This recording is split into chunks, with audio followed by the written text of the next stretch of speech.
Hey, gang, here is your Monday poll question at Smerconish.com. Marjorie Taylor Greene, evolution or opportunism? I was going to go with Marjorie Taylor Greene, favorable or unfavorable, and then I thought more about it, and I think more specific is to assess what's going on with Marjorie Taylor Greene. If you think it's a no-brainer, like, oh, Marjorie Taylor, hang on, there's some explanation that I want to offer to you. Have you ever had an epiphany? Have you ever had a political epiphany? I'm going to get into this on radio today, and it'll be a lot of fun to go to the board and ask callers whether they've ever had an about face, whether they've ever, switched gears, changed parties, changed horses, because I did. And I've told it before, and it's a story that's familiar to many of you. The short version is that I registered as a Republican in 1980 and remained a registered Republican all the way through 2010. In that time period, I voted for a number of Democrats, most notably in 2008 when I voted for Barack Obama.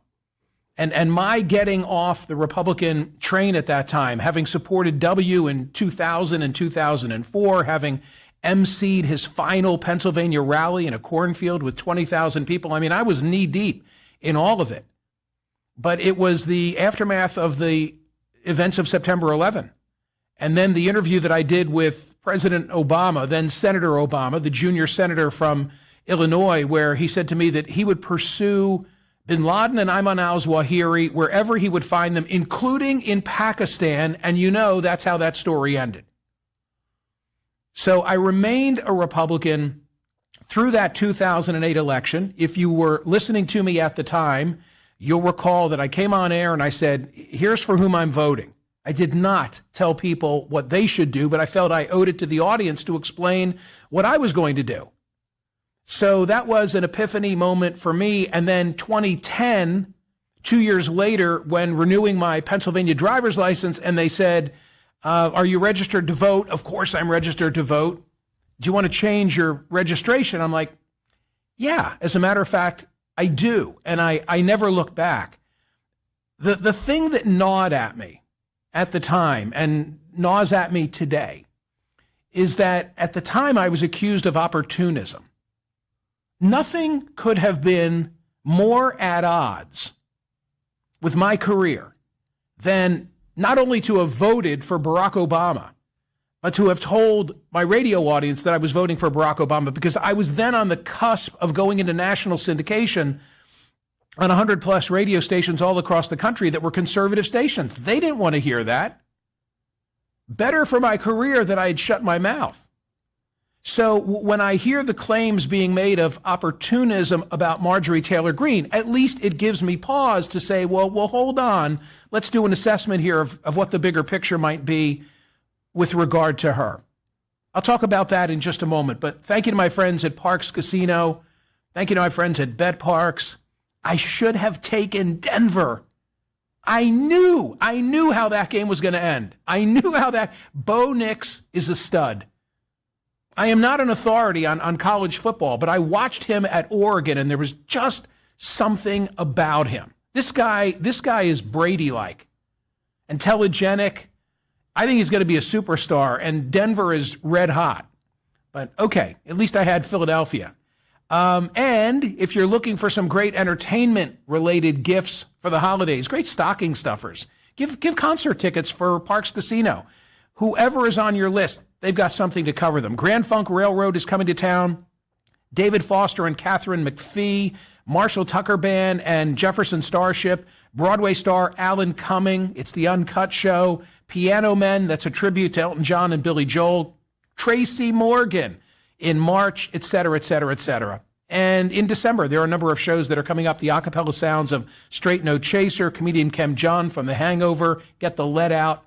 ParksCasino.com/entertainment for all the information to buy tickets. You got to be 21. Gambling problem, call 1-800-GAMBLER. We had big voting this weekend at Smerconish.com on the poll question. The Sunday result, we've talked about this before, but Michelle Obama gave reason for returning to the well on it. Do you agree with Michelle Obama that America is not ready for a woman president? 34,320 cast their ballots. 61.96% said Yes, I agree with Michelle Obama. I don't agree with Michelle Obama. I'm increasingly of the opinion that it's going to have to be a Republican female who breaks that glass ceiling. But I think that America is ready for a female president. America just wasn't ready for the two that we've been offered. Looking at the weekend, how about this? 53,576 voted on Saturday in connection with the CNN program. Will the public ever see the government files on Jeffrey Epstein? It was razor thin. 50.74 said yes, 49.26% said no. Now, you might think because President Trump did an about-face last night and now is telling Congress to vote for the release, you might think we're a giant step closer to seeing the Epstein files. We're a step closer. I don't know that it's a giant step closer. And Friday, when we were last together, why has the median age for U.S. home buyers risen to 59? Affordability or shifting priorities, 84.9% of more than 34,000 said it was all about affordability. Okay, today's poll question, the Monday poll question at Smerconish.com pertaining to Congresswoman Marjorie Taylor Greene. This is really interesting, at least I think so. She was on yesterday with Dana Bash. She seems like she's in the midst of an epiphany moment, and she told Dana Bash yesterday that it's time to end the toxic politics. I love the words. Let's all watch and listen together.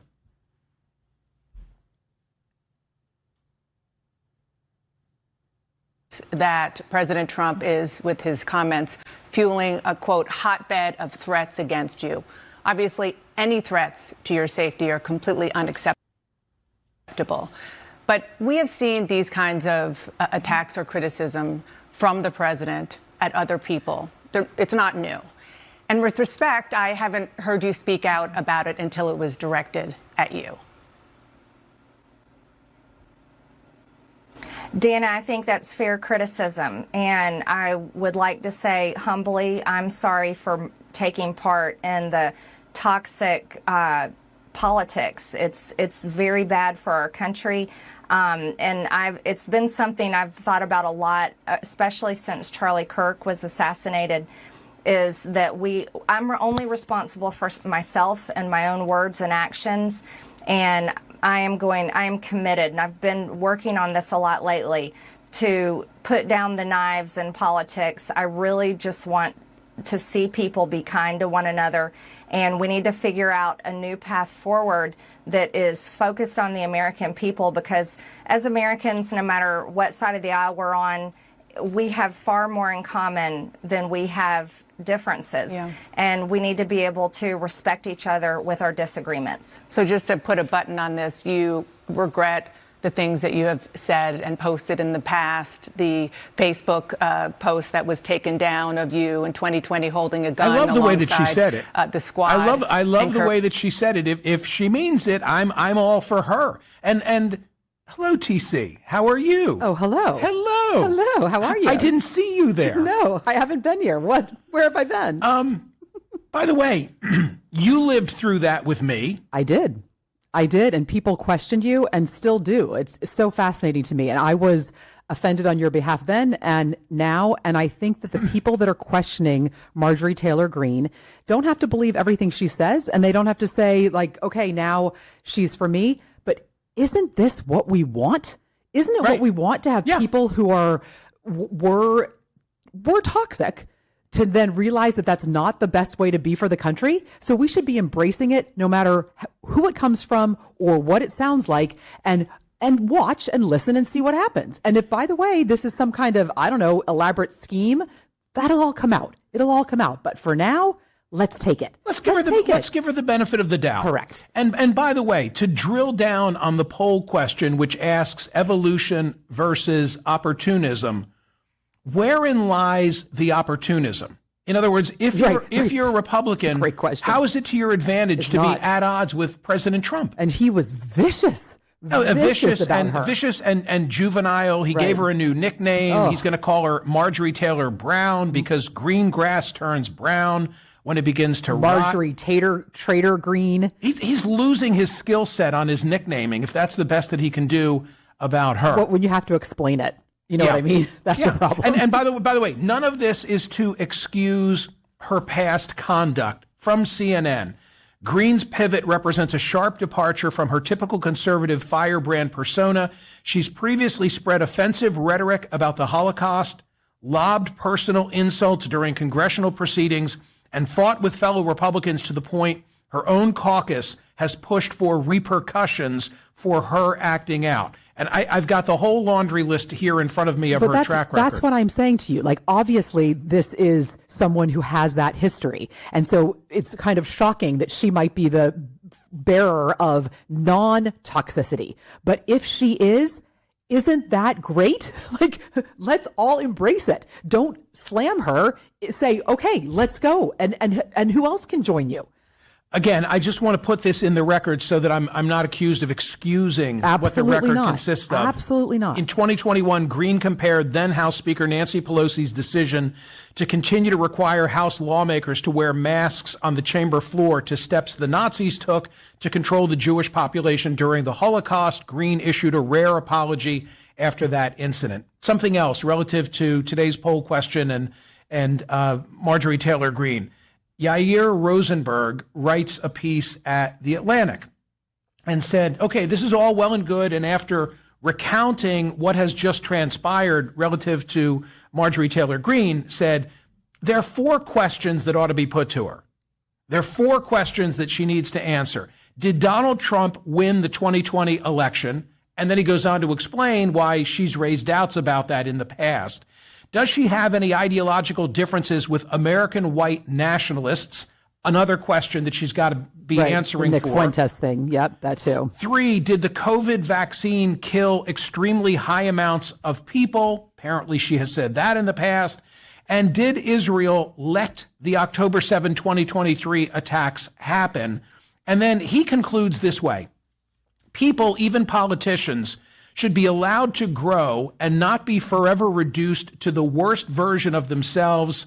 But there's a difference between an honest evolution, which entails accountability, and shallow opportunism, which offers none. I've said what I wanted to say about opportunism. I don't see the upside for her other than being welcomed on The View. Yeah. Other than having somebody like me all of a sudden, be welcoming of Marjorie Taylor Greene. Given her significant following and stated political ambitions, it's in everybody's best interest to find out. But for that to happen, her interlocutors will have to start asking her the hard questions she's thus far avoided. Yeah, I think it's a to be continued, but I think we should all say, great start. Yeah. Let's all go there. This is a good thing. Yeah, I mean, maybe it was as simple as her having a wake up because, as she says, the Epstein files was like a light bulb moment for her. Well, and what she said about Charlie Kirk. Compounded about the Charlie Kirk moment. I mean, what she said to Dana Bash was just wonderful. Yeah, I agree. Okay, so that's the poll question today, and it's a winner. Marjorie Taylor Greene, evolution or opportunism. I'm voting for evolution. I want to give her the benefit of the doubt. Go cast your ballot at Smerconish.com. Please make sure that you are a subscriber to the YouTube channel. For those of you who are watching right now, you get it. Okay, we're taking our game to a whole new level. If you're listening to the podcast, I thank you, but go to the YouTube page. Please subscribe. It's free, and set yourself up for notifications. Okay, see you on radio.